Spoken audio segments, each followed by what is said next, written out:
Well, good afternoon.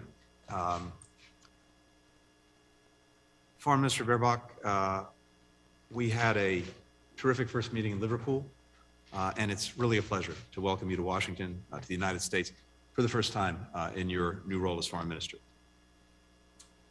We know that the close relationship between Germany and the United States will continue under Chancellor Scholz and his team. And we're counting on it because this partnership is indispensable. Together, we maintain and strengthen our mutual security. We defend our shared democratic values around the world. And our countries collaborate, we confer, we strategize, we coordinate on virtually every major issue that affects the lives of our people, from COVID to climate to technology and innovation to trade and investment. Our cooperation through institutions like NATO, the OSCE, the UN, the G7 is also critical. Germany just began the G7 presidency, and as I conveyed to Annalena, the United States very much looks forward to the good work that we're going to get done together this year under German leadership, especially on ending COVID-19 and building upon the work that the G7 did in 2021. We also very much commend Germany's role in helping to shape the U.S.-European Union relationship. Together, we're determined and committed to revitalizing that partnership and continuing to raise its ambition because it is critical to the futures of Americans and Europeans alike. Let me just briefly touch on some of the things that the Foreign Minister and I talked about today. On Russia, both Germany and the United States see Russia's actions toward Ukraine as an immediate and urgent challenge to peace and stability in Europe. We condemn Russia's military buildup on Ukraine's borders, as well as Moscow's increasingly harsh rhetoric, as it continues to push the false narrative that Ukraine seeks to provoke a conflict with Russia. That's a little bit like the fox saying it had no choice but to attack the henhouse because somehow the hens presented a threat to it. What's happening right now with Russia's actions toward Ukraine isn't just about Ukraine, as important as that is. It's about some of the most basic principles of international relations that we both share and adhere to. For example, that one country cannot simply change by force the borders of another, or dictate the choices another country makes in its foreign policy, or with whom it chooses to associate, or seeks to establish a sphere of influence to subjugate its neighbors. These principles and upholding them are necessary to preserve peace and security, and we cannot and will not allow them to be violated with impunity. That's something that Germany and the United States believe strongly, and our countries are steadfast in our support for Ukraine's independence, its territorial integrity, its sovereignty. In the meeting today, the Foreign Minister and I emphasized our desire and preference to pursue diplomacy and de-escalation to deal with the situation that currently confronts us. We would far prefer a diplomatic path and diplomatic solution to the situation. We will test Russia's willingness to take that path starting next week through the U.S.-Russia Strategic Stability Dialogue, through the NATO-Russia Council, and at the Organization for Security and Cooperation in Europe. In those three meetings, we expect that Russia will raise some concerns that it has, many of which have already been publicly aired. We will raise our concerns about Russia's destabilizing actions and violations of international norms. Ultimately, if we're to make progress, it's going to be very difficult to do that in the face of continued Russian escalation of its military buildup and rhetoric. But we are committed to following this path and seeing if we can produce results. We're committed to diplomacy. We're committed to supporting Ukraine's sovereignty and territorial integrity, and to defending fundamental rules and norms that undergird peace and prosperity in Europe and throughout the world. And we know Germany shares these commitments. If Russia nonetheless chooses to escalate, we will respond swiftly. The United States, Germany, and our allies and partners, including at NATO, the European Union, the G7, have been very clear that Russia will face massive consequences for renewed aggression against Ukraine. In our joint statement in July, Germany and the United States also agreed to work together to support Ukraine's energy security and to prevent Russia from using energy as a weapon. The Foreign Minister and I reaffirmed that commitment today. We also discussed the status of the Nord Stream 2 pipeline, which the United States has long opposed. As I said before, this pipeline does not have gas flowing through it at present. And if Russia renews its aggression toward Ukraine, it would certainly be difficult to see gas flowing through it in the future. So some may see Nord Stream 2 as leverage that Russia can use against Europe. In fact, it's leverage for Europe to use against Russia. Foreign Minister and I also discussed China.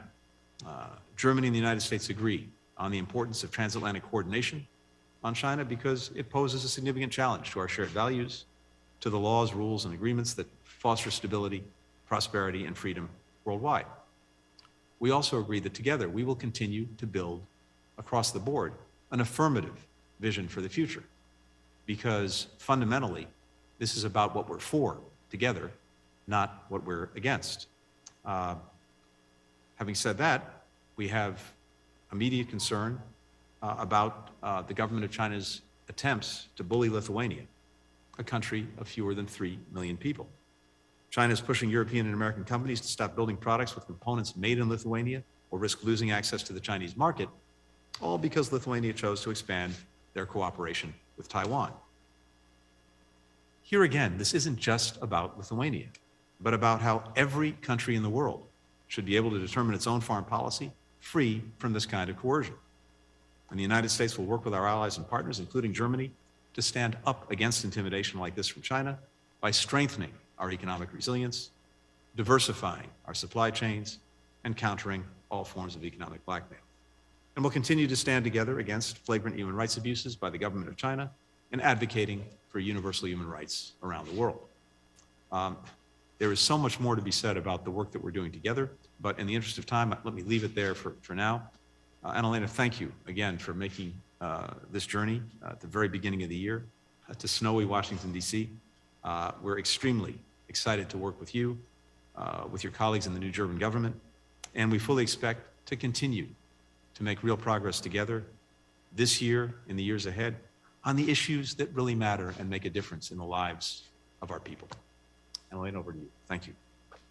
Thank you very much, ladies and gentlemen, dear Minister. Lieber Toni, zuallererst. Dear Tony, first of all, let me say that I'm delighted that we see each other again, that we're able to meet again after the first personal meeting at the G7 in Liverpool. We had phone calls in between at New Year's and Christmas, and I'm glad that we're able to meet despite COVID, despite the difficult situation in your country, in my country, and despite the snow here in Washington. For me personally, it is a very important moment indeed. I as a teenager, spent an exchange here in the United States of America, although I have to admit that the weather in Florida was a bit better than currently in snowy Washington, but of course we know snow in Berlin as well. For me, it was not only important to be here in person, but also against the backdrop of the urgent and pressing security political questions that we're facing at the beginning of this new year, and we have to face at this new year, and against the backdrop of Germany assuming the G7 presidency. Allow me to also say that it is not only the global political situation, but also the great and special importance that the new government attaches to the transatlantic partnership and transatlantic friendship, and me personally. So for me, it was personally an important matter indeed that we meet in person again here. As Europeans, we don't have a stronger partner than the United States of America, and you, with your personal commitment and your work, lend a crucial contribution to this in the past years and moments, and I'd like to express my gratitude and thank you for that. For the new government, let me tell you, we will continue and will always try to seek the closest possible coordination with you, our partners and friends. And I mentioned it, and Tony Blinken also said it as well. This meeting was marked by a pressing security political questions, and we intensively dealt with the situation in the border region between Russia and Ukraine. Was one of the issues we talked about for weeks. We've been monitoring and observing the situation with great concern, and we've also monitoring and following the Russian activities in this region. The common position of Europeans and the US government has been made clear on many occasions, bilaterally, but also in multilateral fora, and we reiterated this position, and we jointly reiterated that Russian actions and activities come with a clear price tag, and a renewed violation of Ukrainian sovereignty by Russia would have severe consequences. The Russian government is aware of this position, and the only way out of this crisis is dialogue, and we agree on this. The only way out is dialogue. Germany always was engaged to seek this dialogue in the Normandy format together with France, but also increasingly in these days together within NATO and the OSCE. And you, dear Tony, you also pooled efforts on the various levels in order to get our common message across as best as possible to President Putin and Russia. I am happy that our efforts to de-escalation led to a situation that Russia is willing to resume talks, and we owe deep gratitude to President Biden for his personal commitment. And I deem it to be very, very important that we have these various formats of dialogue, that we have bilateral talks on the one hand, direct talks between your country and my country, between European partners and Russia, but at the same time that we have talks within the framework of the NATO-Russia Council in Brussels and talks within the framework of the OSCE, and that we seek the path of a dialogue, transparency and openness. And in our bilateral meeting, we agreed today on the importance of finding a good path forward to finding a solution together for the process of dialogue. Because let me reiterate, there is no alternative to a political solution. This has to be clear to the Russian government, and it is in this understanding that we as transatlantic partners will continue to go into the talks in the coming weeks. It is out of the question, and let me make it very, very clear at this point in time, there cannot be a decision on the security in Europe without Europe. It is crucial for me and pivotal to involve the partners in Europe which are affected. And I thank you, Tony, for the exchange at on this point and our understanding. Aside of Ukraine and Russia, we also talked about how to deal with China. This is a fixed item on our talks in the past days and weeks. This has been on our agenda. For us, it is clear that crucial global questions, challenges such as the climate crisis or the pandemic can only be tackled in cooperation together with China.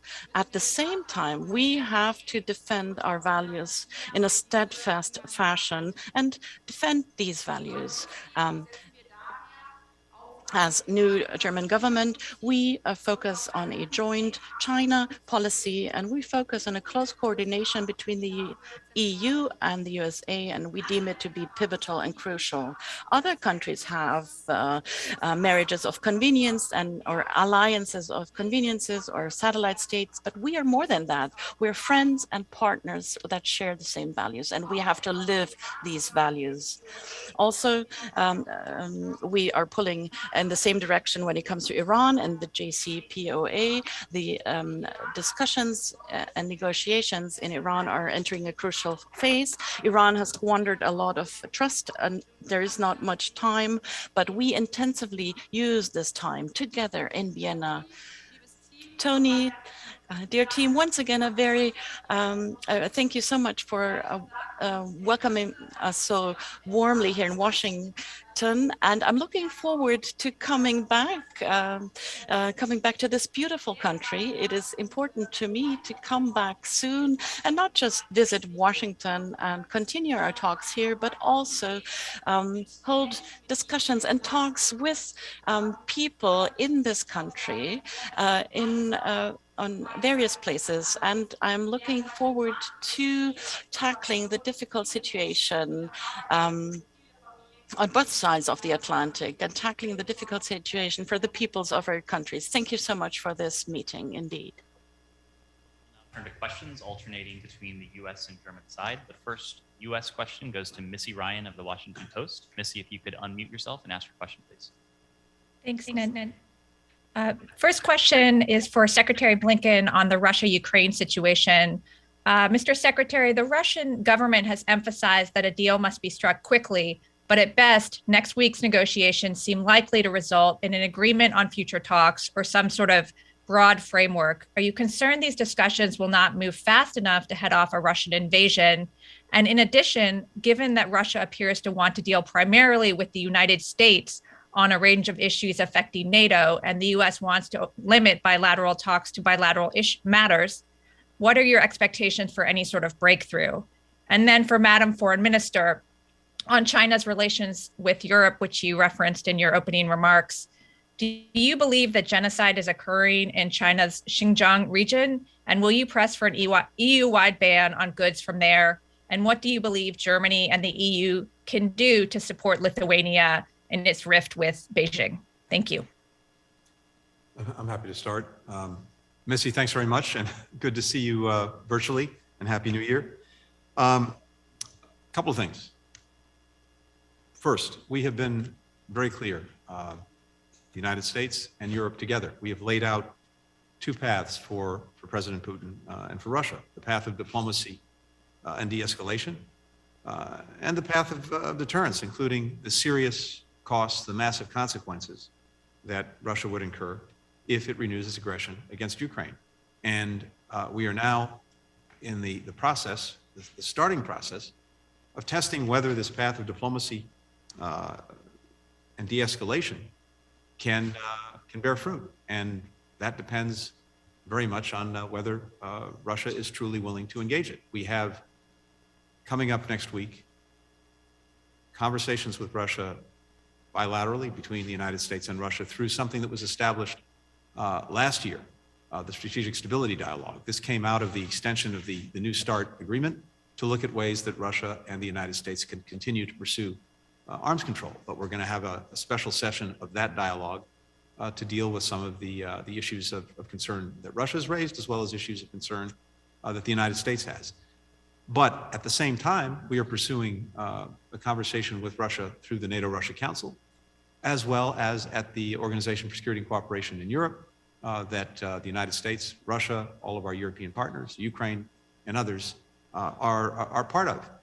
And this gets at the fundamental point that President Biden has made absolutely clear to President Putin. When it comes to questions of European security, there is going to be nothing about Europe without Europe.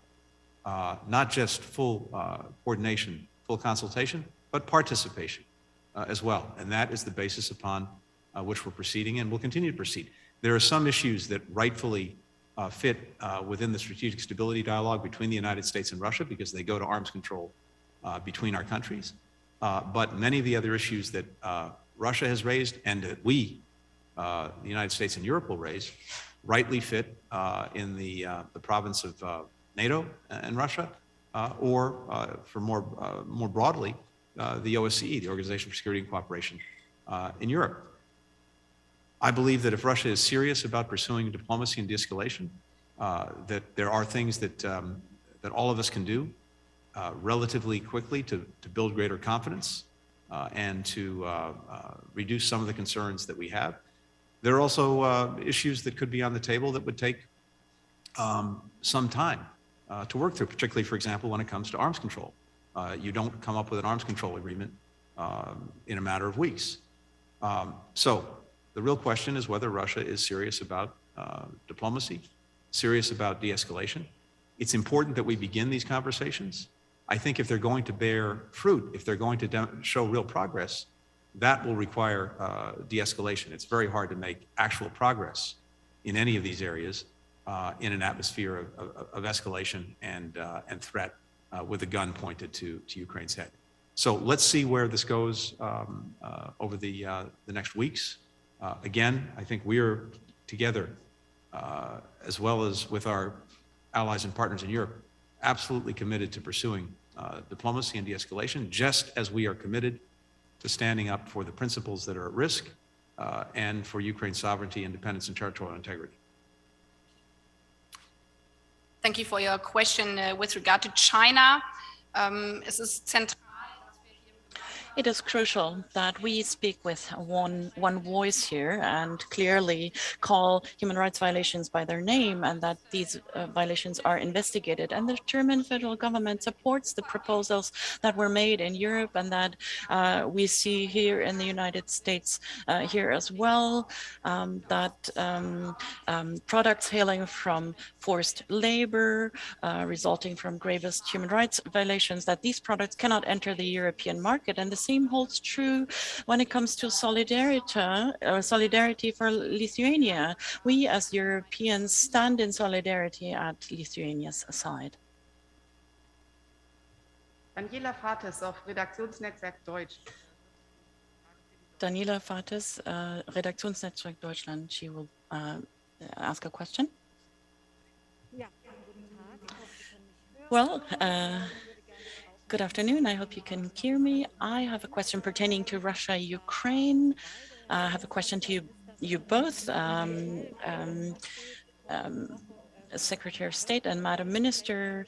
At what point can we talk about a successive outcome of these talks, and where?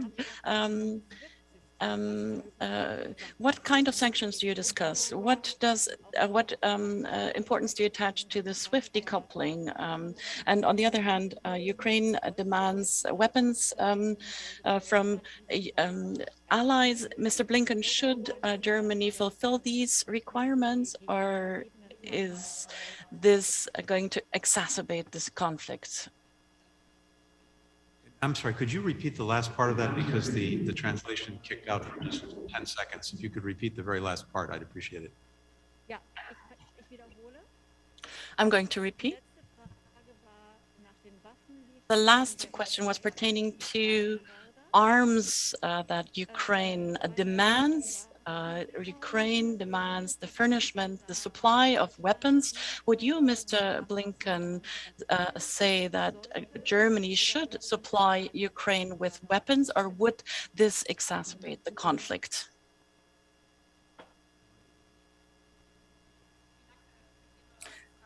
Thank you very much for your question. In light of the situation at the Ukrainian-Russian border, we made it clear, yes, a further military escalation and a violation of the sovereignty of Ukraine would entail enormous economic consequences, and this also affects the financial sector, and we're in close coordination and exchange. And at this point, I want to reiterate that in my meeting, I underlined the joint declaration with the US government, where both countries agreed that there should be effective measures should Russia weaponize energy. We do not only fully support this, but also this, of course, applies to the new federal government. The question that was directed to Tony Blinken, allow me to make it very clear and reiterate that given our own position, we have a different position on arms supply to Ukraine. But since 2014, we have helped Ukraine and supported Ukraine in building a military hospital. We furnished medical equipment, we supplied material. Also, the federal armed forces, the Bundeswehr, is lending a helping hand when it comes to medical treatment of wounded Ukrainian soldiers on the ground. And we also helped treat affected, wounded soldiers and civilians, and we flew them to Germany. And thank you for the question. We've been working very intensely for some weeks now with allies and partners, including through the G7, NATO, the European Union, and directly with the European Union on elaborating, establishing, coordinating potential sanctions if there is renewed Russian aggression against Ukraine. And we've been repeatedly clear about what Russia will face if it renews that aggression. We've been very clear that we'll respond with very strong economic measures, including measures that have not been used in the past for previous episodes of Russian aggression, that will inflict very significant costs on Russia's economy and financial system. And that includes, again, powerful sanctions that we did not pursue, for example, in 2014, when Russia first invaded Ukraine. And this is not just the position of the United States and Germany, it's the collective position of many countries, allies and partners that have come together in different groupings. I would refer you to the conclusions, for example, from the European Council's December 16th meeting, which stated, and I quote, "Any further military aggression against Ukraine will have massive consequences and severe costs in response, including restrictive measures coordinated with partners." That was the European Council. The North Atlantic Council at NATO, that same day, in its statement, made clear that any further aggression against Ukraine would have massive consequences and carry a very high price. And the G7 foreign ministers, where we were together a few days before that in December, also made clear, again, and I quote, that any use of force to change borders is strictly prohibited under international law. Russia should be in no doubt that further military aggression against Ukraine would have massive consequences and severe costs in response. So I don't think we can be much clearer than that, and we've been working in great detail to elaborate those potential sanctions and other measures. When it comes to security assistance to Ukraine, let me just say a couple of things. We are regularly evaluating the assistance that would be necessary and helpful to Ukraine to defend itself, and will continue to deliver equipment and supplies to Ukraine in the weeks and months ahead through a range of mechanisms, including the Ukraine Security Assistance Initiative and other means as needed. President Biden told President Putin that, again, should Russia further invade Ukraine, we'll provide additional defensive material to Ukrainians above and beyond that which we are already in the process of providing. So this has been a continuous effort, again, not as a threat to Russia, but in defense of Ukraine because of the threat that Russia poses to Ukraine. We'll turn to Nick Schifrin of PBS. Nick, please unmute yourself and go ahead. Thanks very much. Mr. Secretary, Russia has made its requests public. You've said you won't negotiate in public, but are you coming into next week's meetings with specific counter proposals that you expect to negotiate, and where will you present them? And on Nord Stream, you reiterated today it would be difficult to see gas flowing through Nord Stream in the event of an invasion. But Chancellor Scholz has not used the same language. Are you and the new German coalition united on Nord Stream 2? Which brings me to Madam Minister. Chancellor Scholz has reiterated Nord Stream 2 is an economic project under technical review. Personally, of course, you campaigned against it. So will Nord Stream be suspended in the event of invasion, as Tori Newland, in fact, testified to Congress? And German press recently reported Chancellor Scholz is seeking a, quote, new start with Russia. Is a new start wise with 100,000 Russian troops on Ukraine's border? Thanks very much. Thanks very much, Nick, and again, good to see you as well, and Happy New Year to you too. Yes, Russia has raised issues of European security in its public statements and the documents that it put forward. But let's be very, very clear about this. NATO did not invade Ukraine. NATO did not invade Georgia. NATO did not position forces in Moldova against the will of its people. Those are all things, among many others, that Russia has done in recent years.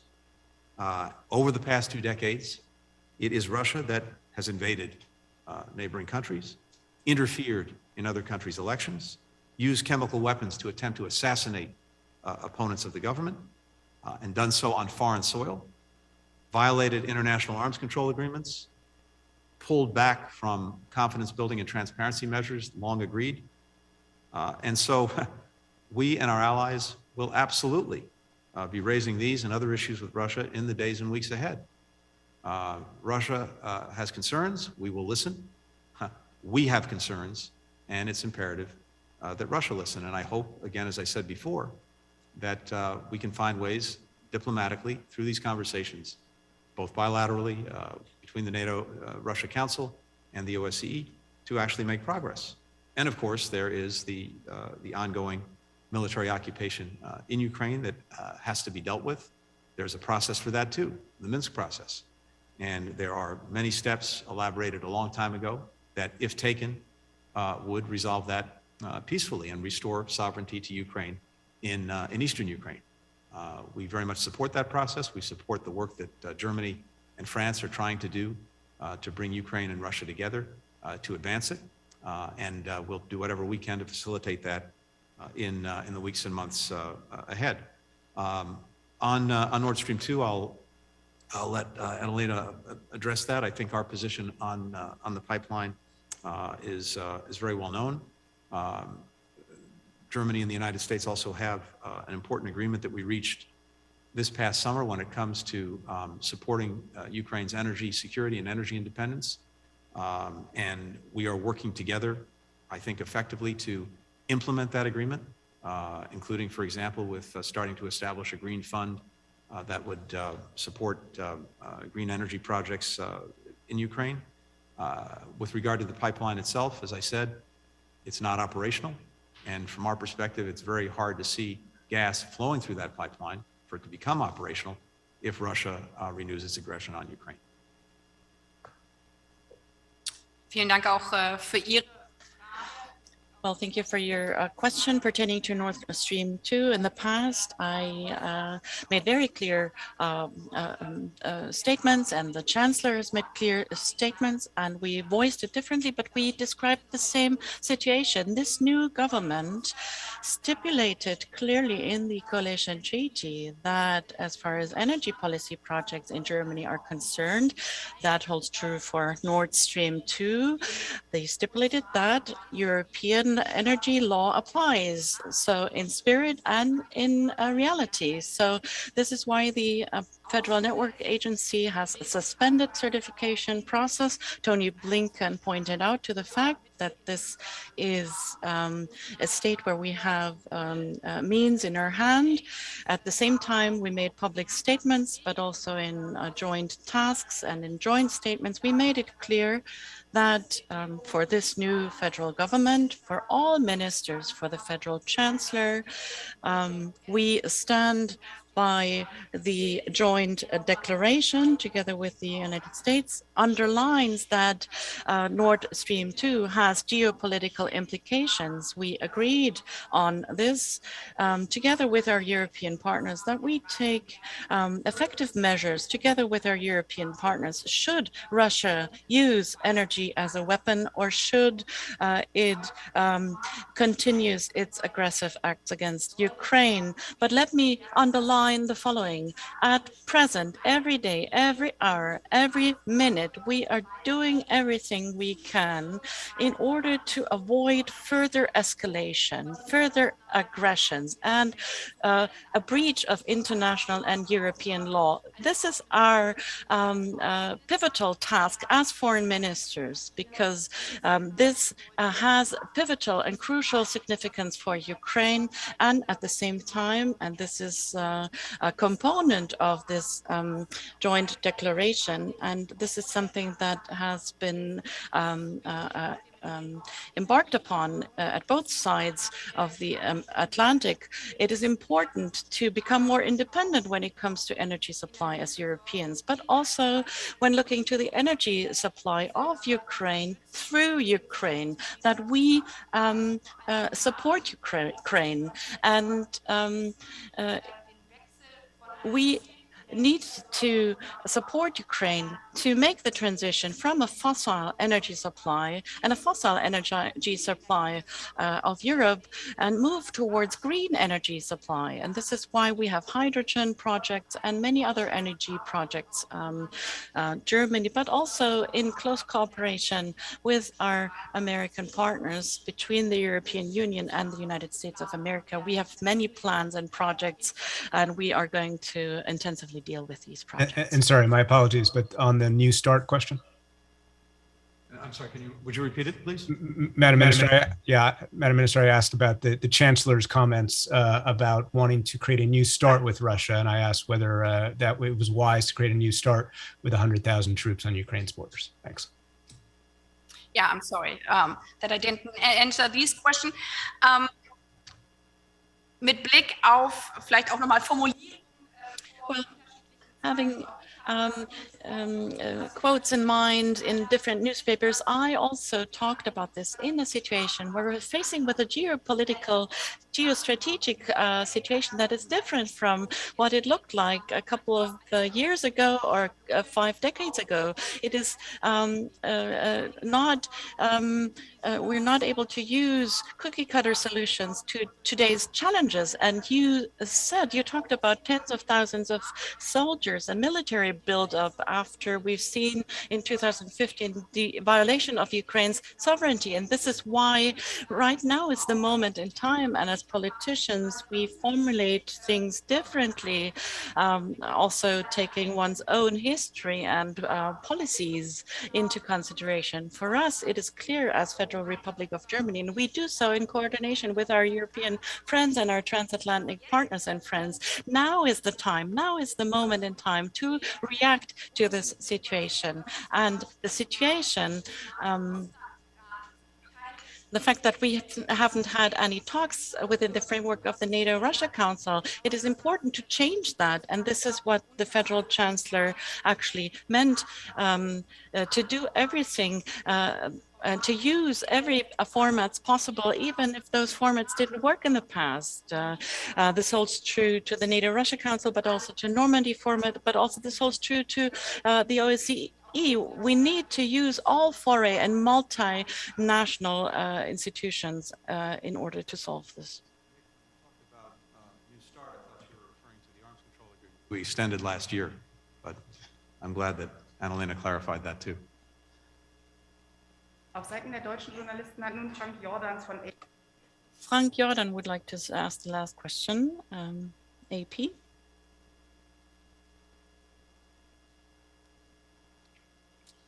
Hello, Frank Jordan. I hope you can hear me all right. Ms. Secretary, you've talked about the massive consequences and costs if Russia makes any kind of military move on Ukraine.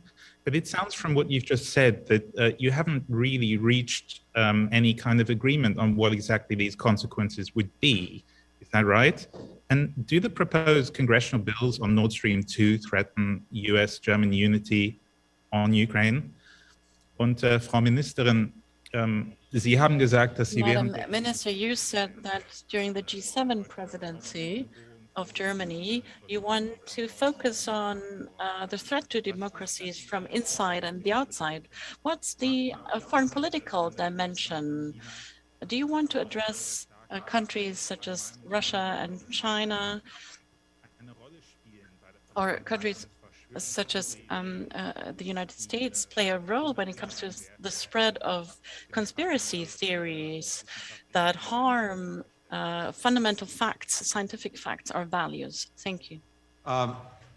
When it comes to sanctions, as I said a moment ago, the European Union, through the Council, the North Atlantic Treaty Organization, through the NAC, the G7 have all spoken very clearly and very decisively about the massive consequences that Russia would face if it renews aggression against Ukraine. There can and should be no doubt about that. Over the last weeks, we've been working very closely together on a bilateral basis with other partner countries, directly with the European Union, to go into tremendous detail about what those sanctions would entail what they would involve. I'm not going to telegraph them publicly, but I can tell you with great confidence that a tremendous amount of work has been done already.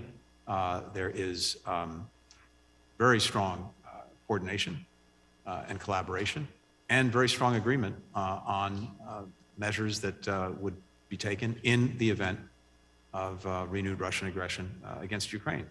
As the foreign minister said, our strong preference, all of us, would be to see the path of diplomacy and de-escalation move forward. That depends very much on what Russia chooses to do. We are prepared either way, and we'll continue to work to refine the steps that we have been discussing. But again, I think there should be no doubt, and this has been made very clear in very declarative statements by the European Union, by NATO, by the G7, about the consequences. And again, when it comes to Nord Stream 2, we will continue to work in a way that I hope can be effective in dealing with energy issues and challenges, including those posed in our judgment by Nord Stream 2, and also in a way that preserves what is so vital, and that is strong transatlantic solidarity. That is the most effective response and most effective tool that we have in countering Russian aggression. Zur Frage G7 und On the question of G7 and the question of democracies, yes, I'm convinced that we, as biggest and strongest economic nations, we not only play a big economic role in the world and bear responsibility, but we also bear responsibility when it comes to defending, standing up to democracy, the rule of law, fair rules, because economic interests and strong liberal values are not a contradiction in itself. They're the same sides of the same coin, because we've seen what happens when we're faced with a situation that fair competitive rules or freedom of speech, the rule of law are not adhered to. Then this has massive economic consequences. Companies have felt this when they didn't get access to global markets, but we've seen this also in the global internal market, where we as a community of values are a strong community, a union of values that stand up for a level playing field, the same rules. But when actors from third countries do not adhere to these common rules, then of course this has massive economic consequences, negative consequences for European companies. And this is why we, throughout the course of the G7 presidency, we want to focus on the strengthening of democracy and strengthen the notion that we don't only formulate what we're against, but what we are for, that we defend our standards pertaining to the rule of law and a fair economic competition that has two sides, in my opinion. When working globally, multilaterally, this brings added value to each and every individual country, but also when it comes to strengthening democracy at home. And every country is affected, my country as well, the European Union as well. We see tendencies at home to undermine a governmental institution, to spread disinformation, and to infringe upon and question fundamental civil liberties. But by cooperating as liberal democracies in multilateral fora, we can show that this improves the situation in the countries at home. The best example is the fight against the pandemic. Fighting the pandemic and joint efforts in fighting the pandemic was a topic we addressed today. This would be one of the examples which could serve to illustrate that liberal democracies respect civil rights, and that authoritarian regimes are not better or effective or faster when it comes to fighting pandemics.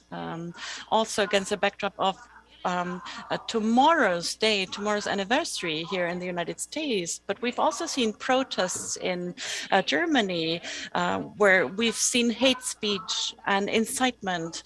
We need to focus on strengthening our fundamental values and condemn hate speech and incitement online. And the US administration at the beginning of the term put forward a proposal together with Europe when it comes to combating hate and incitement to violence online. And this is something that we want to actually tackle in the coming months. Vielen Dank, alles Gute. Thank you, all the best.